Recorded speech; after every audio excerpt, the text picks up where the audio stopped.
may have entered a new stage in the Occupy Wall Street movement. This was the scene last night in Oakland, California.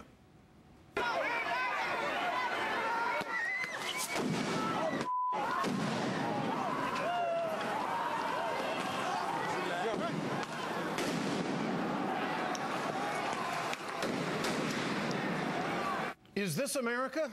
You better believe it is. We are witnessing 30 years of failed Republican economic policies all coming to a head. Now, just 2 months after the movement began, patience is wearing thin. It was a violent night on the streets of Oakland. Police and protesters facing off for 6 hours. Over 1,000 protesters, over 100 arrested.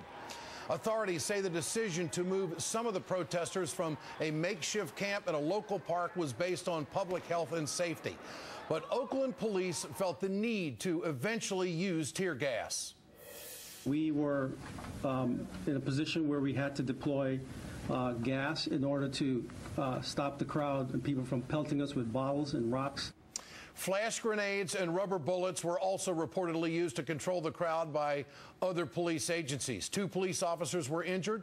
The number of injured protesters is not yet known.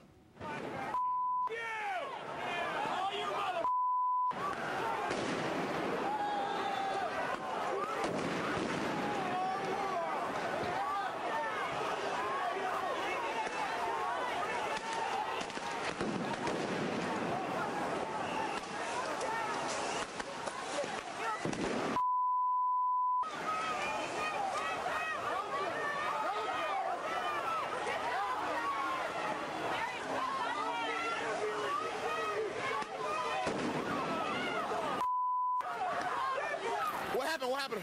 You got shot. What's your name? What's your name? What's your name? What's your name? What's your name? His name is Scott Olson. He's a 24-year-old originally from Wisconsin. He served 2 tours of duty in Iraq. He's a veteran. And tonight he is in critical condition with a fractured skull in an Oakland hospital. At this hour, Oakland police are bracing for the possibility of more violence. The protesters are vowing to return.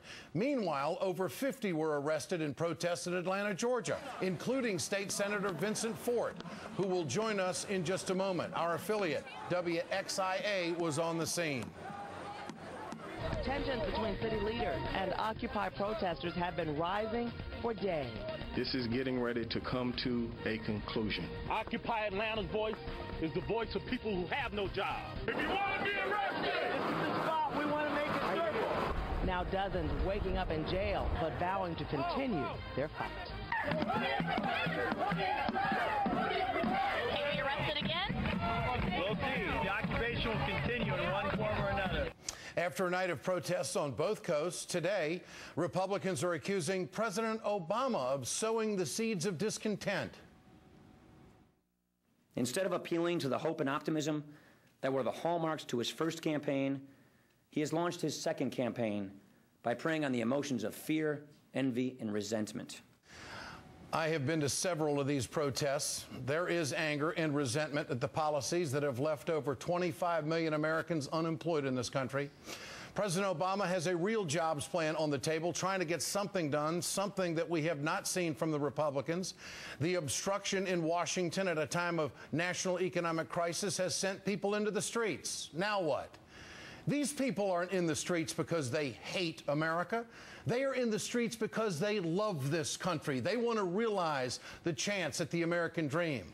Let's see, jobs are scarce, wages are stagnant, 50 million people in this country have no health insurance, student loan debt is now at $1 trillion, that beats the credit card number. Then there's the foreclosure crisis that continues. Republicans don't want to do anything about that either. By the way, public education is under attack. Did I tell you that small businesses just can't seem to get loans and credit's tight? And of course, there's this thing called, I think it's called a super committee. They're out there now, and they want to slash Social Security, Medicare, and Medicaid. Congress is at a 9% approval rating. And you want to know why people are in the streets in this country?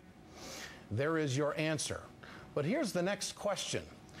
Who is going to be the first Republican to stand up and say, maybe we better work with this president?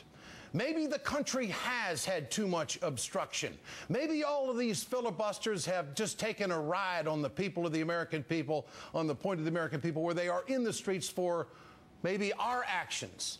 Maybe we got to do something. Maybe government does have to get involved in some form, some way, some fashion. Because the discontent isn't going to go away tonight. It's not going to go away tomorrow. And Congress's approval rating isn't going to shoot through the roof anytime soon. 9%. Boehner, Cantor, show some leadership. President Obama has put olive branches outside the window of the White House time and time again. He's laid your proposals on the table and you've said no. Show some movement. That will change these protests in this country. But now, these protests are going into an entirely new phase. Who the hell knows where they're going now? Joining me as promised is Georgia State Senator Vincent Fort. Senator, good to have you with us tonight. You were arrested, and I want to ask, did you do something to get arrested? Yes, I did. I sat down and with the 99%ers and peacefully protested, and I was handcuffed and put in jail and got out just a few hours ago. How did you feel about that? I was not happy about it. I think it's unfortunate that Mayor Reed, Kasim Reed, did what he did. This was a very peaceful situation. It was, I think, the safest place in Atlanta, and for the mayor to send in dozens of police, hundreds of police rather, horses, helicopters, was overkill. And in the hometown of Dr. King and the civil rights movement, for the mayor to do that, I think, was the wrong thing to do. He should have joined us and not fought against us. But I think he's done us a favor. I think he's energized this movement, and I think it's going to pick up even more steam. The Occupy Atlanta movement is here to stay. Well, I was going to ask you, and I think you answered some of that question. Where does it go from here? Is this going to subside in any way, shape, or form?